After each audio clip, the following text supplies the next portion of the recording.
Afternoon students, exercise 9.1 का basic discussion हमने first video में कर लिया था। इस वीडियो में हम क्वेश्चन नंबर 1 को डिस्कस करने जा रहे हैं। तो सबसे पहले, जैसा कि मैं क्लास में बोलता हूँ, क्वेश्चन को रीड करें, क्या गिवन है वो देखें, क्या फाइंड आउट करना है। सेकंड थिंग, लास्ट सॉल्यूशन आता है। Now first we read question number 1 of exercise 9.1। Identify the terms. Identify the terms यानी कि हमें नंबर ऑफ टर्म्स बतानी है, कौन कितनी टर्म है और वह टर्म कौन सी है। पहली टर्म, अगर दो टर्म है तो फर्स्ट टर्म क्या है, सेकंड टर्म क्या है। एक टर्म है तो वो सिंपल वन टर्म है, दो टर्म है तो फर्स्ट टर्म सेकंड टर्म, तीन टर्म है तो फर्स्ट सेकंड थर्ड। इस तरीके से बताना है। देयर कोफिशिएंट, और उसमें कोफिशिएंट बताना है for each of the following expressions. Expression दिया है, ध्यान रहे, पोलिनोमियल नहीं बोला, एक्सप्रेशन बोला है। एक्सप्रेशन बोला है तो आपको कांस्टेंट भी मिलेगा और क्या मिलेगा, वेरिएबल भी। टर्म्स पहचानना आसान है, कोफिशिएंट भी आसान है। कोफिशिएंट किसी भी टर्म में वेरिएबल का जो भी कांस्टेंट होगा, वेरिएबल का जो भी कांस्टेंट होगा वो कोफिशिएंट होता है। फर्स्ट क्वेश्चन का फर्स्ट पार्ट देखते हैं। 5xyz² माइनस 3zy, ये आपका फर्स्ट पार्ट है। फर्स्ट पार्ट में सबसे पहले टर्म्स बता देते हैं कितनी टर्म है। 5xyz² फर्स्ट टर्म है, 3zy सेकंड टर्म है। मैंने आपको फर्स्ट वीडियो में भी बताया था, जब भी ऑपरेटर प्लस या माइनस, एडिशन या सब्ट्रैक्शन दिखाई दे तो वो दो टर्म को सेपरेट करता है। जब भी आपको प्लस का साइन या माइनस का साइन दिखाई दे तो वो दो टर्म को सेपरेट करता है। तो आपको यहाँ पर माइनस साइन दिखाई दे रहा है, माइनस साइन दिखाई दे रहा है, इसका मतलब है कितनी टर्म होंगी, दो टर्म, एक माइनस के लेफ्ट हैंड साइड में, एक माइनस के राइट हैंड साइड में। यानी कि 5xyz², 5xyz² is the first term and second term is 3zy और -3zy, -3zy। टर्म्स बतानी है, प्लस या माइनस का साइन देखना है। प्लस या माइनस के साइन से हमें पता लगेगा कि कितनी टर्म है। तो यहाँ पर फर्स्ट टर्म ये है, सेकंड टर्म ये है, हमने लिख दिया। अब बताना था कोफिशिएंट। तो पहली टर्म में कोफिशिएंट न्यूमेरिकल वैल्यू कांस्टेंट जो होगा वही कोफिशिएंट होगा। xyz² का कोफिशिएंट क्या होगा फर्स्ट टर्म में, वेरी गुड, क्या होगा, 5। 5 हमने लिख दिया। सेकंड टर्म को देखेंगे, second term is -3zy, -3zy।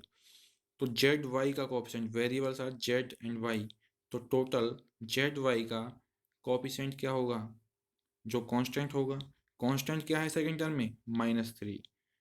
Therefore -3 is the coefficient of second term. तो यहाँ से कंक्लूजन निकला, दो टर्म है और कोफिशिएंट पहली टर्म में 5 है और दूसरी टर्म में -3 है। सेकंड पार्ट देखते हैं। 1 + x + x², 1 + x + x², दो ऑपरेटर हैं, दोनों प्लस के हैं, दो ऑपरेटर हैं, यानी जितने ऑपरेटर होंगे उससे एक ज़्यादा आपको टर्म मिलेगी। Number of terms are greater than 1, greater than the total number of operator. अगर नंबर ऑफ ऑपरेटर दो हैं तो नंबर ऑफ टर्म्स तीन होंगी। नंबर ऑफ ऑपरेटर प्लस या माइनस के साइन जितने, टर्म्स उससे उससे एक ज़्यादा होगी। और इतना ज़रूरत नहीं है ऐसा देखने के लिए, आपको सिर्फ देखने हैं, काउंट करने हैं। काउंट कर लो, क्वेश्चन देखो कितने हैं, 1 है, x है, x²। क्वेश्चन में टर्म्स कितनी है, 1 है, x है, x² है। तो first term, second term, third term, 1x and x²। अब बात आती है कॉफिशिएंट की, किसकी, कॉफिशिएंट की। तो कॉफिशिएंट की बात कर लेते हैं। सेकंड पार्ट में तीन टर्म है, 1 x एंड x², तीन टर्म हो गई। अब तीनों टर्म में अलग अलग कॉफिशिएंट बताना है। तो पहले आपको दो वेरिएबल दिखाई दे रहे हैं। कुछ बच्चे कहेंगे सर हमें दो ही वेरिएबल दिखाई दे रहे हैं, ठीक है, जितने दिखाई दे रहे हैं उतने से कर लेते हैं। पहले x² दिखाई दे रहा है, x² का कोफिशिएंट क्या होगा, जो वहाँ कांस्टेंट होगा। क्या है कांस्टेंट, 1 है। जब कांस्टेंट एक्स स्क्वायर का साथ में जो फैक्टर होगा 1 होगा, क्योंकि 1 का मल्टीप्लाई किसी भी वेरिएबल से कांस्टेंट से करने पर 1 आता है। 1 का मल्टीप्लाई किसी से भी करते हैं, कांस्टेंट से या वेरिएबल से, अगर कांस्टेंट से करते हैं तो कांस्टेंट आता है, वेरिएबल से करते हैं तो वेरिएबल आता है। ठीक है बच्चों, तो एक्स स्क्वायर का क्या हो जाएगा कोएफिशिएंट 1। Very good. दूसरा सेकंड टर्म क्या है, एक्स है, एक्स है, तो एक्स के साथ में कुछ भी नहीं दिखाई दे रहा, कोएफिशिएंट और कांस्टेंट कुछ भी दिखाई नहीं दे रहा, कांस्टेंट बोलो या कोएफिशिएंट बोलो, एक्स का कोएफिशिएंट बोलेंगे और केवल सेकंड टर्म में कांस्टेंट बोलेंगे। तो आपको सेकंड टर्म में आप कह देंगे सर जैसे थर्ड टर्म में 1 है सेकंड टर्म में 1 होगा। फर्स्ट टर्म में क्या होगा, गेम यहाँ है, तो इस गेम को सॉल्व कर देते हैं। आपको पता होगा किसी भी नंबर की पावर 0 हो, किसी भी नंबर की पावर 0 हो तो वैल्यू क्या आती है, 1 आती है। कई बार एक्सप्लेन करा चुका हूँ ये बात। अगर मैं x की पावर 0 का मल्टीप्लाई 1 से करूँ और यहाँ भी 1 से करूँ, तो 1 का मल्टीप्लाई 1 से किया तो 1 आया, और 1 का मल्टीप्लाई x की पावर 0 से किया, x की पावर 0, किसी की भी पावर, किसी भी नंबर की पावर 0 हो तो वैल्यू आती है 1। 1 का मल्टीप्लाई 1 से किया तो 1, यानी कि आपको क्या मैं कह दूं 1 को मैं 1 मल्टीप्लाई एक्स की पावर 0 लिख सकता हूं, यस और नो। वीडियो को दोबारा से रिवाइंड करना और ये बात दोबारा से समझना, 1 को मैंने एक्स की पावर 0 कैसे लिखा, तो मैं एक्स की पावर 0 लिख रहा हूँ 1 को, 1 की जगह मैं एक्स की पावर 0 लिख रहा हूँ, क्योंकि किसी की भी नंबर की पावर अगर 0 है तो उसकी न्यूमेरिकल वैल्यू, उसका रिजल्ट 1 आता है। एक्स हमें वेरिएबल मिल गया, और वेरिएबल जिसके साथ कुछ भी कांस्टेंट ना दिया हो तो क्या होता है, 1 होता है। कांस्टेंट 1 मिल गया, 1 की जगह हमने एक्स की पावर 0 रखा था, ये 1 इस 1 से अलग है, इस 1 की जगह हमने एक्स की पावर 0 रखा है।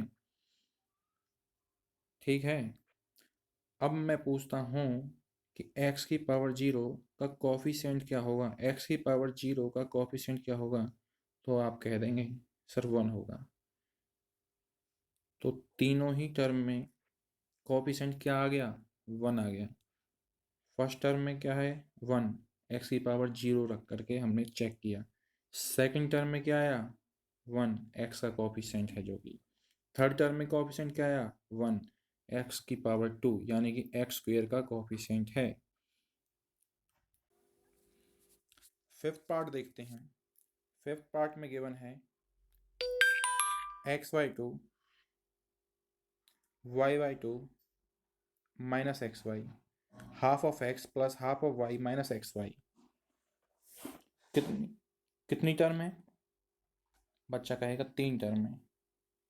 First is half of x, अगला है हाफ ऑफ y या y/2, और लास्ट है माइनस xy।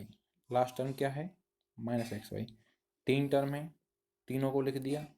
ठीक, अगला क्या पूछा था क्वेश्चन में, कोफिशिएंट बताना हर टर्म का। 3 टर्म है, तीनों के कोफिशिएंट बताएंगे, बिल्कुल बताएंगे। तो फर्स्ट टर्म को देखते हैं। First term is half of x, half of x, यानी कि x के साथ, x is a variable, 1/2 is constant, x का कोफिशिएंट क्या है 1/2। नेक्स्ट टर्म है, इसी पार्ट में नेक्स्ट टर्म है y/2, 1/2 इंटू वाई। y/2 का मतलब है 1/2 का मल्टीप्लाई y से, 1/2 कांस्टेंट है, y वेरिएबल है, वेरिएबल के साथ में जो भी कांस्टेंट होता है वो कोफिशिएंट होता है कि नहीं होता। तो बच्चा कह देगा सर सेकंड टर्म में कोफिशिएंट 1/2 है और वो y का कोफिशिएंट है। थर्ड टर्म को देखते हैं। थर्ड टर्म में माइनस xy माइनस xy। मैंने आपको बताया था वेरिएबल के साथ में कुछ भी कांस्टेंट ना दिए तो क्या होता है, कांस्टेंट 1 होता है। क्या होता है कांस्टेंट 1 होता है। लेकिन लेकिन लेकिन लेकिन लेकिन साइन क्या आ रहा है? माइनस का। तो एक्स वाई का कोएफिशिएंट +1 हो गया -1 होगा, तो बच्चा कहेगा सर -1 होगा। I hope all of you understand. कोई प्रॉब्लम आती है मुझसे कमेंट करके पूछ लेना, वीडियो को रिवाइंड करके देखना, फिर भी समझना है तो मैसेज कर देना, मैं अलग से समझा दूंगा। ठीक है बच्चों, लास्ट पार्ट देखते हैं। लास्ट पार्ट में दिया है 0.3a minus 0.6ab plus 0.5b। हमारा लास्ट पार्ट है, इसे समझा रहा हूँ। तो नंबर ऑफ टर्म्स काउंट कर लेते हैं। कौन कौन सी टर्म है? 0.3a फर्स्ट टर्म है, माइनस 0.6ab सेकेंड टर्म है, प्लस 0.5b थर्ड टर्म है। 0.3a फर्स्ट टर्म है, माइनस 0.6ab सेकेंड टर्म है, 0.5b थर्ड टर्म है। जरूरी नहीं कि आप भी ऐसे टेबल बनाएं, जरूरी नहीं है। आप चाहें तो अलग से लिख सकते हैं। पहले क्वेश्चन लिखा, क्वेश्चन लिखने के बाद सॉल्यूशन, सॉल्यूशन में आप टर्म्स लिखेंगे, टर्म के सामने जो भी जितनी भी टर्म है वो लिख देंगे।